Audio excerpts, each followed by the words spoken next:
प्रदेश सरकार ने सरकारी कार्यालयों में 5 दिन का वर्किंग डे कर दिया है, यानी वर्किंग डे सोमवार से शुक्रवार। सरकारी कर्मचारियों अधिकारियों की समय से कार्यालय न पहुंचने की मनमानी जारी है। जिले के मुखिया कार्यालय, कलेक्टर कार्यालय की बात की जाए तो यहां स्थित कई विभागों में सुबह 10:30 बजे के बाद भी कई कर्मचारी अधिकारियों की टेबल कुर्सी खाली रहती है। ऐसे में जहाँ शासकीय कार्य प्रभावित हो रहे हैं, वहीं आम जनता भी परेशान हो रही है। रानी दुर्गावती एल्गिन अस्पताल में भर्ती होने वाली प्रसूताओं के परिवारजनों के ठहरने के लिए अस्पताल परिसर में रैन बसेरा की सुविधा तो उपलब्ध है, लेकिन जानकारी के अभाव में लोग इसका उपयोग नहीं कर पा रहे हैं। ऐसे में अस्पताल के मुख्य गेट और परिसर में लोगों की भारी भीड़ एकत्र रहती है और कई बार विवाद की स्थितियां भी उत्पन्न होती हैं। जनजाति कार्य एवं अनुसूचित जाति कल्याण विभाग द्वारा संचालित छात्रवृत्तियों में व्याप्त गफलतबाजी को लेकर अखिल भारतीय विद्यार्थी परिषद ने कलेक्ट्रेट में प्रदर्शन किया। छात्र संगठन ने आरोप लगाया कि पोस्ट मैट्रिक छात्रवृत्ति नहीं मिलने से छात्र छात्राएं परेशान हैं, लेकिन विश्वविद्यालय प्रशासन और जिला प्रशासन इस ओर ध्यान नहीं दे रहे।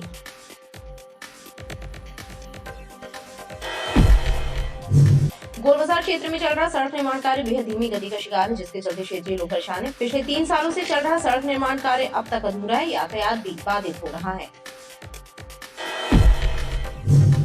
राष्ट्रीय स्वास्थ्य मिशन में कार्यरत संविदा स्वास्थ्य कर्मचारी दूसरे दिन भी हड़ताल पर रहे। हड़ताल कर रहे संविदा कर्मचारियों अधिकारियों ने नियमितीकरण की मांग की है। साथ ही उनका कहना है कि जिन संविदा कर्मचारियों को आउटसोर्स कर्मचारी बना दिया है, उन्हें वापस एनएचएम में शामिल किया जाए।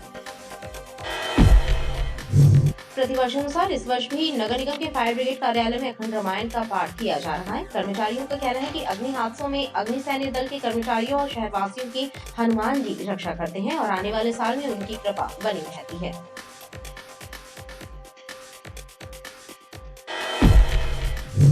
छियासठवीं राज्य स्तरीय शालेय खेल प्रतियोगिता में ग्वालियर की क्रिकेट टीम ने इंदौर की टीम को हराकर खिताबी मुकाबला जीत लिया। तीसरे स्थान पर जबलपुर टीम रही। बेलबाग पुलिस ने दंगल मैदान के पास दबिश देकर नशीले इंजेक्शन बेचने की फिराक में खड़े एक तस्कर को गिरफ्तार किया। इसके कब्जे से 56 नग नशीले इंजेक्शन और सीरेंज बरामद की गई है। आरोपी युवक ने पुलिस को नशीले इंजेक्शन के कारोबार में लिप्त अपने एक साथी की जानकारी पुलिस को दी है। इस आधार पर पुलिस ने फरार साथी की तलाश शुरू कर दी है।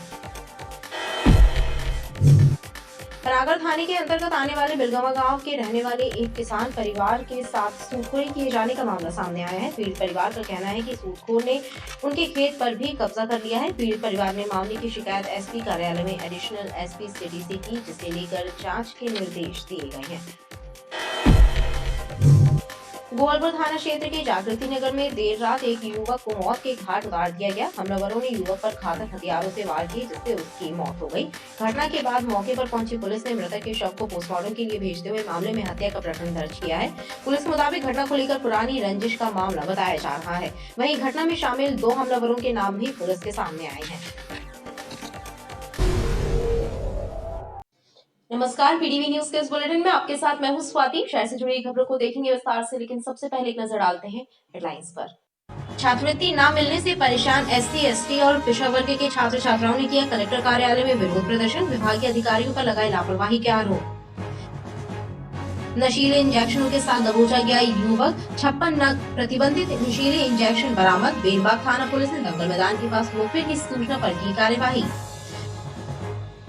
और जागृति नगर अमखेरा रोड पर युवक की धारदार हथियार से हमला कर हत्या। रंजिशन वारदात को दिया गया अंजाम। पुलिस कर रही हमलावरों की पतासाजी।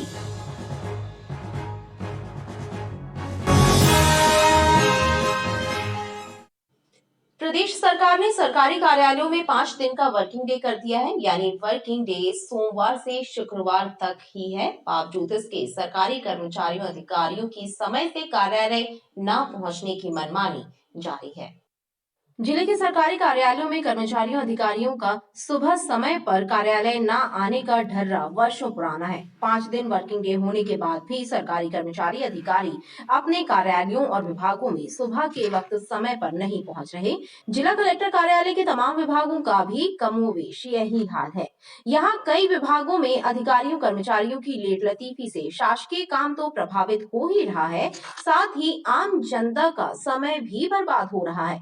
लोगों लोगों को शासकीय कार्यों और विभिन्न विभागों से संबंधित कार्यों के लिए कार्यालयों और विभागों के या तो चक्कर काटने मजबूर होना पड़ रहा है या फिर देरी से कार्यालयों और विभागों में आने वाले कर्मचारियों अधिकारियों की राह देखनी पड़ती है, जिससे लोगों में आक्रोश भी नजर आता है। मैं अभी खाद्य विभाग में गया रहा और जन मृत्यु विभाग में गया रहा और नकल शाखा में गया रहा। तो कलेक्टर साहब, माननीय कलेक्टर साहब का सख्त आदेश है कि सभी कर्मचारी 10 बजे अपनी सीट पर उपस्थित रहें, लेकिन अभी देखा जा रहा है कि अभी भी कोई कर्मचारी सीट पर नहीं है, खाली पड़ा है विभाग। 11-12 बजे से पहले लोग बाग आते नहीं हैं और 1:30-2 बजे लंच हो जाता है। ये कहानी चल रही है भैया। कलेक्टर के आदेश की अवहेलना हो रही है। कलेक्टर महोदय जी की बिल्कुल खुली अवहेलना हो रही है। और सीटों में क्या देखा आपने? सीट खाली पड़ी हुई है, सीट में कोई है ही नहीं। जनता परेशान होती रहती सर, यहाँ पे आती रहती है और चक्कर काटती रहती है। अधिकतर काम आज तो तहसीलों में 6 बजे के बाद चालू हो रहे हैं साहब। 4 बजे के बाद सीट पर मिलते हैं सारे तहसीलदार, है ना। और जनता दिन भर परेशान होती रहती है, शाम को थका के अपने घर चली जाती है। जन्म मृत्यु प्रमाण पत्र जिस तरह का सस्पेंस बना हुआ था कि डिस्ट्रिक्ट कोर्ट करेगी कि तहसीलदार, अगर आदेश के बावजूद भी अभी तक औपचारिक घोषणा नहीं हुई कि यहाँ से जन्म मृत्यु का काम चालू किया जाए। जैसे कि पहले पूर्व अनुसार तहसीलदार महोदय के आदेश पे हो जाता था, मगर अभी तक किसी प्रकार का आदेश ही नहीं आया है कि आप यहाँ से ये काम चालू करिए। खास बात यह भी है कि कार्यालयों में लोगों को अधिकारियों कर्मचारियों के फील्ड पर होने या फिर छुट्टी पर होने जैसा जवाब भी सुनना पड़ता है, जिससे लोगों का कामकाज भी प्रभावित हो रहा है। एनएसएस प्रभारी हमारे अहिरवार साहब बैठे हुए हैं। इनके अंडर में यहाँ पे 4-5 लोग हैं जो अभी वर्तमान में एक को छोड़ के 4 लोग फील्ड पे हैं। एक कटनी में है जो फील्ड पे गए हुए हैं। इनका सर्वेक्षण का काम ही होता है। महीने में करीब 15 से 16 दिन लोग फील्ड में रहते हैं। और बाकी जो है वो जो उपस्थित हैं मिस्टर सुनील कुशवाहा जी, जो इन्हीं के पास अटैच हैं। अभी यहाँ पे एक हमारे अतिरिक्त जिला जनगणना अधिकारी बैठते हैं जो अभी एक कंटेम्प्ट केस में कोर्ट गए हुए हैं। टोटल कितने लोग यहाँ पे हैं? टोटल हमारे इस कमरे में 8 लोग हैं। 8 में वर्तमान में हमारे यहाँ 5 उपलब्ध हैं, 3 लोग अभी फील्ड में। आपको बता दें कि कलेक्टर सौरभ कुमार सुमन ने अधिकारियों कर्मचारियों को समय पर कार्यालय और विभागों में उपस्थित होने के सख्त निर्देश दिए हैं। बावजूद इसके कर्मचारियों अधिकारियों की मनमानी जारी है और आदेशों की अवहेलना की जा रही है। रानी दुर्गावती एल्गिन अस्पताल में भर्ती होने वाली प्रसूताओं के परिवारजनों के ठहरने के लिए अस्पताल परिसर में रैन बसेरा की सुविधा तो उपलब्ध है, लेकिन जानकारी के अभाव में लोग इसका उपयोग नहीं कर पा रहे हैं। रानी दुर्गावती लेडी एल्गिन अस्पताल में भर्ती होने वाली प्रसूता महिलाओं के लिए अस्पताल परिसर में रैन बसेरा की सुविधा उपलब्ध कराई गई है। बावजूद इसके लोग रैन बसेरा का उपयोग नहीं कर रहे, जिसकी वजह लोगों को जानकारी का अभाव होना बताया जा रहा है। अस्पताल परिसर में ऐसा कोई संकेतक नहीं लगा है जिससे लोगों को रैन बसेरा की जानकारी का पता लग सके। परिजन परिसर में ही जमावड़ा लगाकर खड़े और बैठे देखे जा सकते हैं, जिससे परिसर में अनावश्यक भीड़ नजर आती है और स्टाफ व परिजनों में विवाद की स्थितियां भी बनती हैं। रैन बसेरा की देखरेख करने वाले कर्मचारियों का कहना है कि रैन बसेरा में ठहरने वाले लोगों की संख्या बहुत कम है, जबकि यहाँ ठहरने और स्नान करने की भी सुविधा है। ये एल्गिन रैन बसेरा है और यहाँ पर 2, 4, 10, 12, 15 तक भी लोग आते हैं कभी कभी, और रोज के मतलब 2, 4 आते ही हैं। जी सर, जैसे कि मरीज के साथ एक वहाँ रुकना पड़ता है तो उन लोग एक व्यक्ति बस रुकते हैं, इसके बाद बाकी लोग देख के चले जाते हैं। इस कारण उन लोग यहाँ पर नहीं आ पाते।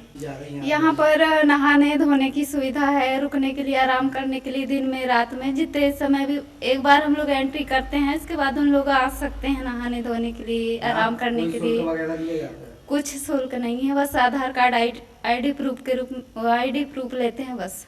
एल्गिन अस्पताल के पीछे एक रैन बसेरा नगर निगम द्वारा संचालित किया जा रहा है, मगर देखने में आया कि वहाँ पर बोर्ड ना होने के कारण, रैन बसेरा का जो बोर्ड होता है, बोर्ड ना होने के कारण ये जानकारी जो एल्गिन में महिलाएं परिजन लोग आते हैं एल्गिन अस्पताल में डिलीवरी के समय, उनको ये जानकारी नहीं है कि रैन बसेरा कहाँ है। तो मैं चाहता हूँ कि रैन बसेरा का बोर्ड लगाया जाए ताकि वहाँ लोग आसानी से पहुँच सकें। आम लोगों ने अस्पताल प्रबंधन से मांग की है कि प्रबंधन द्वारा रैन बसेरा की सुविधा से संबंधित जानकारी और संकेतक लगाए जाने चाहिए। जनजाति कार्य एवं अनुसूचित जाति कल्याण विभाग द्वारा संचालित छात्रवृत्तियों में व्याप्त गफलतबाजी को लेकर अखिल भारतीय विद्यार्थी परिषद ने कलेक्ट्रेट में प्रदर्शन किया। छात्र संगठन ने आरोप लगाया है कि पोस्ट मैट्रिक छात्रवृत्ति नहीं मिलने से छात्र छात्राएं परेशान हैं, लेकिन विश्वविद्यालय प्रशासन और जिला प्रशासन इस ओर ध्यान नहीं दे रहे। MPTAAS विभाग द्वारा संचालित छात्रवृत्ति में व्याप्त गफलतबाजी को लेकर अखिल भारतीय विद्यार्थी परिषद ABVP ने कलेक्ट्रेट में विरोध प्रदर्शन किया। छात्र संगठन ने आरोप लगाया कि जनजाति, अनुसूचित जाति और पिछड़ा वर्ग के छात्र छात्राएं छात्रवृत्ति नहीं मिलने से परेशान हैं और जिम्मेदार अधिकारी ध्यान नहीं दे रहे। मध्य प्रदेश टॉस जो विभाग है जो छात्रवृत्ति छात्रों की अनुदान करता है, उसका सत्र 2021-22 जो कि पिछला सत्र था, शैक्षणिक सत्र था, उसकी विद्यार्थियों के आवेदन पत्र अभी तक नहीं भरे गए।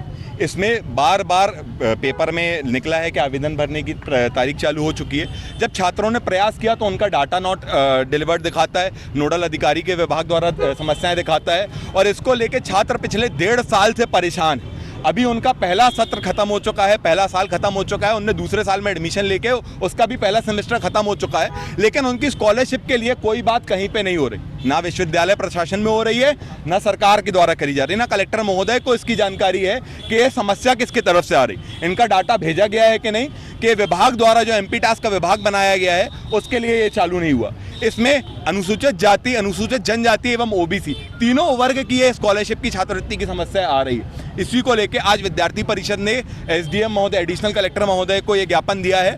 हम लोग 1.5 साल से फर्स्ट सेमेस्टर से परेशान हैं। अभी तक हमारी मांग वो स्कॉलरशिप को लेकर कि जो कि ST SC OBC को लेकर पोस्ट मैट्रिक स्कॉलरशिप हम लोग मिलनी चाहिए, पर अभी तक हम लोगों को मिली नहीं गई है। इसी उपरांत पे हम लोग कई बार इस पर कलेक्ट्रेट आकर भी सूचनाएं दिए हैं, लेकिन कलेक्टर महोदय द्वारा या अन्य SDM के द्वारा हमारी मांग नहीं सुनी गई। हम लोगों ने अपने डिपार्टमेंट में ये कार्रवाई की गई, सूचनाएं दी, लेकिन वहाँ से बताया गया कि ऊपर से नहीं ये पूरी की जा रही है।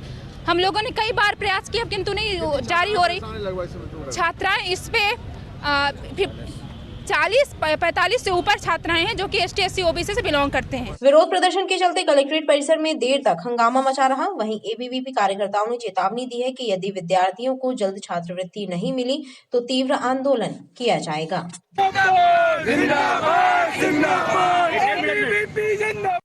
गोल बाजार क्षेत्र में चल रहा सड़क निर्माण कार्य बेहद धीमी गति का शिकार है, जिसके चलते क्षेत्रीय लोग परेशान हैं। पिछले 3 सालों से चल रहा सड़क निर्माण कार्य अब तक अधूरा है, यातायात भी बाधित हो रहा है।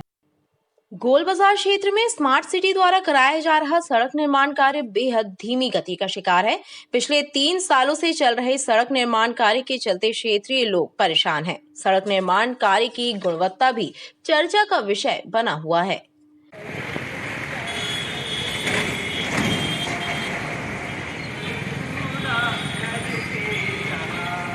ये रोड के बारे में मैं ये कहना चाहूँगा कि मतलब ये भ्रष्टाचार के उस पर, मतलब ये रोड एक बार बन चुकी है, उसके बाद दोबारा गिट्टियाँ निकल गई है इसकी फिर। तो ऐसा काम करने से चाहे एक बार काम करे, सरकार बार बार पैसा लगा रही है, आम जनता को इतनी परेशानी हो रही है, एक बार में जो काम करे अच्छा करे। रोड बनाए हैं तो गिट्टी निकल रही है, तो उसकी वजह से ये थोड़ा सीमेंट लगा रहे हैं और पानी भी भर जाता है, तो बार बार यही हो रहा है। जाम की स्थिति बन रही है। जाम की स्थिति बन रही है, रोड बंद कर देते हैं, तमाम बेड़ा वोड़ा लगा दिए हैं और अत्याचार हो रहा है, सब यही सब बातें हैं। कछुआ गति से चल रहे काम के कारण यातायात भी प्रभावित हो रहा है। क्षेत्र में स्थित हॉस्पिटल्स में भर्ती मरीजों के परिजन भी मुसीबत झेलने मजबूर हैं। राष्ट्रीय स्वास्थ्य मिशन में कार्यरत संविदा स्वास्थ्य कर्मचारी दूसरे दिन भी हड़ताल पर रहे। हड़ताल कर रहे संविदा स्वास्थ्य कर्मचारियों ने नियमितीकरण की मांग की है। साथ ही उनका कहना है कि जिन संविदा कर्मचारियों को आउटसोर्स कर्मचारी बना दिया है, उन्हें वापस NHM में शामिल किया जाए। पहले ही कर्मचारियों की संख्या की कमी की समस्या से जूझ रहे स्वास्थ्य विभाग के सामने एक और संकट पैदा हो गया है। मध्य प्रदेश के 32,000 संविदा स्वास्थ्य कर्मचारियों ने काम बंद हड़ताल शुरू कर दी है, जिसकी वजह से स्वास्थ्य सेवाएं प्रभावित हो रही हैं। गांधी भवन उद्यान में विरोध प्रदर्शन करते हुए संविदा स्वास्थ्य कर्मचारियों ने नियमितीकरण की मांग की है। की टक्कर में संघर्ष हमारा है, हम लोगों की प्रमुख मांग ये है कि सबसे पहले तो हमें नियमित किया जाए और माननीय मुख्यमंत्री शिवराज चौहान जी ने जो हम लोगों को कहा है कि संविदा अभिश्राप है, पर यह अभिश्राप दूर होना चाहिए, ये प्रमुख मांग है। तीसरी मांग हमारी ये है, जो आउटसोर्स में एनएचएम के कर्मचारियों को डाल के रखा, उन्हें पुनः एनएचएम में लाया जाए। संविदा स्वास्थ्य कर्मचारियों का कहना है कि मांगे पूरी होने तक उनका संघर्ष जारी रहेगा। जबलपुर में करीब 1,500 संविदा स्वास्थ्य कर्मी इस हड़ताल में शामिल हैं।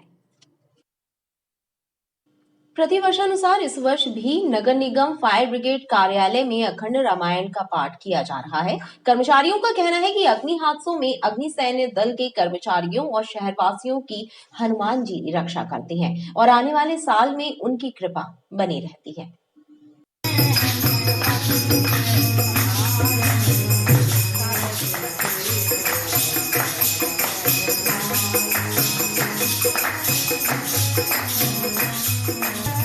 किसी मंदिर का नजारा नहीं, बल्कि नगर निगम के फायर ब्रिगेड कार्यालय का सीन है, जहां प्रतिवर्षानुसार इस वर्ष भी साल के अंत में अखंड रामायण का पाठ किया जा रहा है। करीब 50 वर्षों की परंपराओं का निर्वाह करते हुए निगम कर्मचारी भगवान श्री राम और पवन सुत हनुमान का आवाहन कर रहे हैं।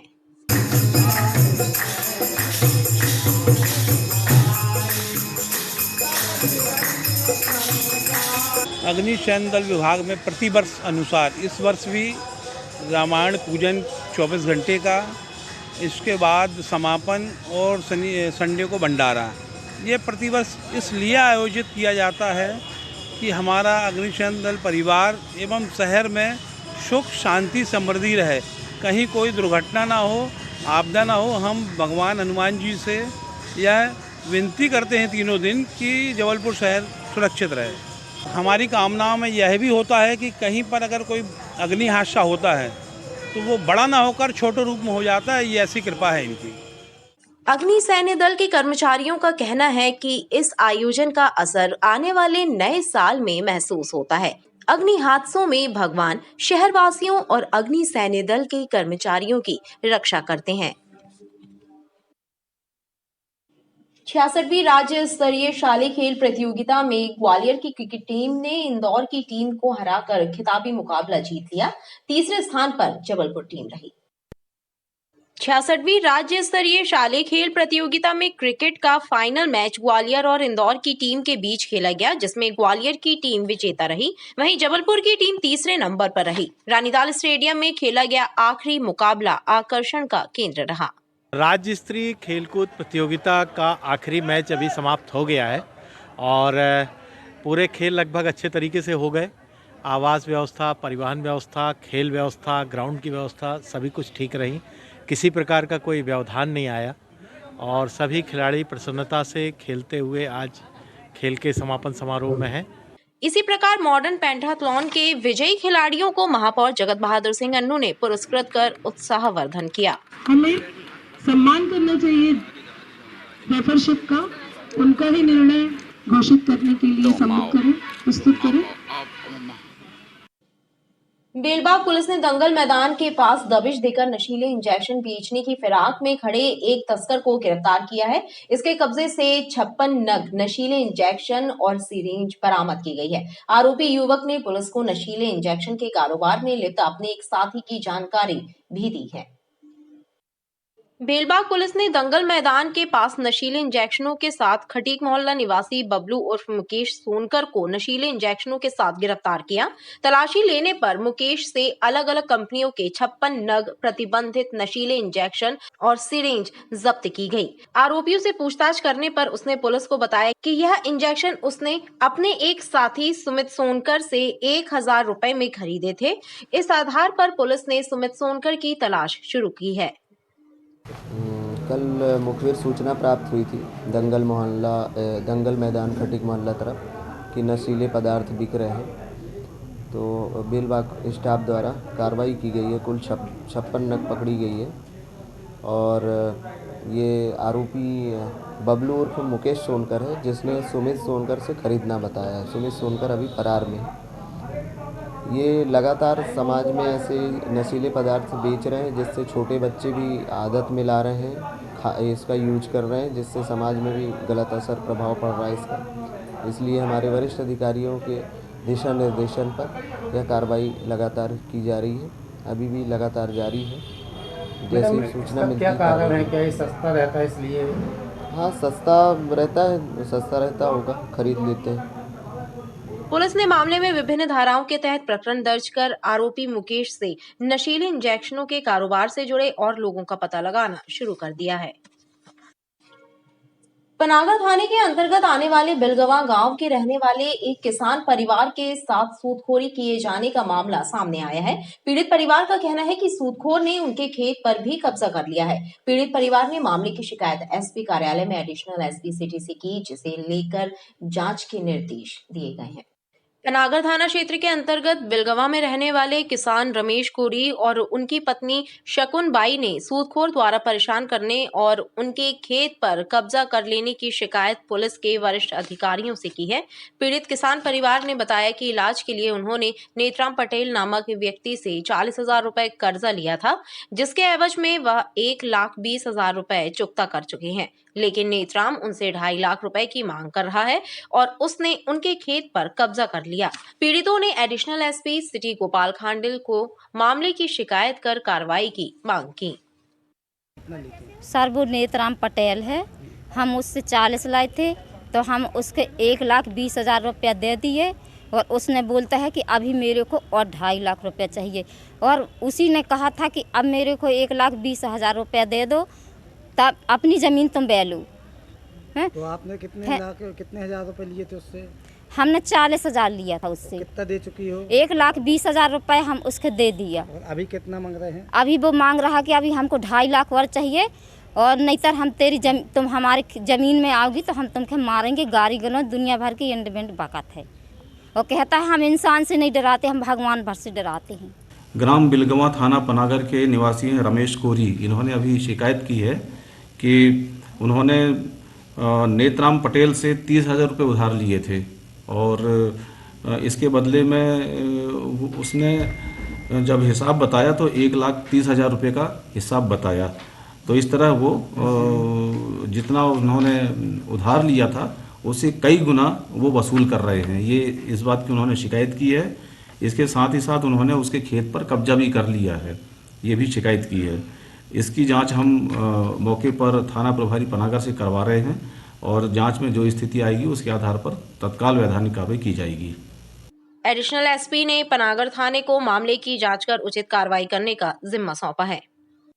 गोहलपुर थाना क्षेत्र के जागृति नगर में देर रात एक युवक को मौत के घाट उतार दिया गया। हमलावरों ने युवक पर घातक हथियारों से वार किए, जिससे उसकी मौत हो गई। घटना के बाद मौके पर पहुंची पुलिस ने मृतक के शव को पोस्टमार्टम के लिए भेजते हुए मामले में हत्या का प्रकरण दर्ज किया। गोहलपुर थाना क्षेत्र जागृति नगर अमखेरा में देर रात राहुल रजक नामक एक युवक को कुछ लोगों ने मौत के घाट उतार दिया। हमलावरों ने राहुल पर धारदार हथियारों से हमला किया, जिससे उसकी मौत हो गई। हत्या की इस वारदात से हड़कंप मच गया। घटना की जानकारी लगने के बाद पुलिस मौके पर पहुंची और शव को पोस्टमार्टम के लिए भेजा। पुलिस अधिकारियों ने जानकारी लेते हुए बताया कि राहुल का कुछ दिनों पहले विवाद हुआ था और इसी रंजिश के चलते उस पर हमला किया गया। वारदात में शामिल एक युवक और उसके अन्य साथियों के नाम सामने आए हैं। इस आधार पर पुलिस मामले की तफ्तीश कर रही है। देर रात को करीब 12:30 बजे करीब राहुल रजक की जागृति नगर गुप्ता कॉलोनी में सिर पर चोट पहुंचाकर हत्या की गई है अज्ञात व्यक्तियों के द्वारा, जिसमें हम जांच कर रहे हैं और विवेचना के बाद कुछ संदेहियों को बैठाला है, जिसके आधार पर फिर जल्दी इसका खुलासा किया जाए। सर, परिवार से कुछ जानकारी लगी थी कि हत्या क्या कारण है, कुछ पुराना विवाद? ऐसा प्रथम दृष्टया ऐसा प्रतीत होता है कि प्रारंभिक तौर पे ये लगता है कि आपसी रंजिश का मामला है। जांच कर रहे हैं, उसमें जो भी आएगा, क्योंकि जो मरने वाले दोनों ही थोड़े आपराधिक प्रवृत्ति के हैं, तो इसको लेके जांच की जा रही है। क्या उम्र रही होगी? 25 साल। रात में 11:30 बजे करीब की घटना है। मेरे पास लड़के आए, उसके भाई, मेरे भाई के दोस्त। मुझे रात में 12-12:30 के लगभग पता चला कि आपके भाई को चोट हो गई है, तो आप मेरे साथ चलिए। मैं घटनास्थल पर पहुंचा तो वहां पर पुलिस मौजूद थी पहले से। पूरे तो नाम पता नहीं, लेकिन कुछ लोगों के नाम पता हैं। क्या नाम है? जैसे विकास रजक, आकाश रजक, चंदन बर्मन, विकास उर्फ चंपा, अन्य पहले का ही विवाद था क्या? अब ये मुझे नहीं पता आगे क्या विवाद था पहले, और अन्य लोग भी थे उसके साथ में। आपके भाई क्या काम करते थे? अभी तो एक्सीडेंट था, पैर में रॉड डली थी, तो अभी कोई काम नहीं कर रहा था। पुलिस का कहना है कि मृतक राहुल रजक और उस पर हमला करने वाले लोगों के आपराधिक प्रवृत्ति के होने की बात भी सामने आई है, जिसे लेकर भी पतासाजी की जा रही है। फिलहाल इस घटना से इलाके में दहशत का माहौल है। खबरें लगातार जारी हैं, आप देखते रहिए BTV न्यूज।